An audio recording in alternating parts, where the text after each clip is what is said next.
My gender is a planet. More specifically, it is Pluto. I suppose it's not really accurate to call Pluto a planet anymore, though, is it? I mean, technically, scientifically, it isn't one, because it doesn't do the things a planet is supposed to do. But it's been a planet for so long, and sometimes, when enough people treat it like a planet, we can pretend it is a planet again.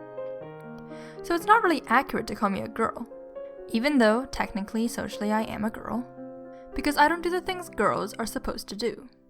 And sometimes when people first meet me, they treat me like a boy. Or they can't decide. Or it's not other people at all and it's just me who wants to cut my hair and wear makeup and flirt with girls and fall for boys and be a mystery and a ghost. Maybe then I am something else. You know, they had to invent a whole new category just for Pluto. Dwarf planet. But Pluto doesn't care, does it?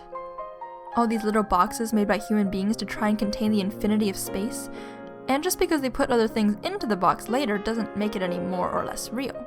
Pluto is just Pluto. And things like girl and boy are also just that, little boxes made by little people a long time ago and a long ways away.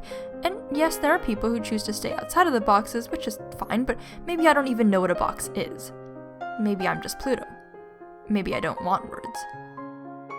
My sexuality is like a color.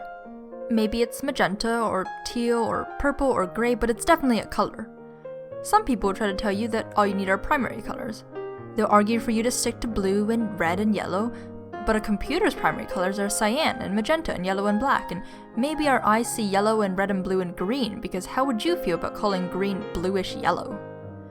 So I'm asexual, and that's more than just a shade of normal, and I'm panromantic, which is not just a mixture of half this and half that, and I have all these little details that are needed to form my painting, like demi and queer.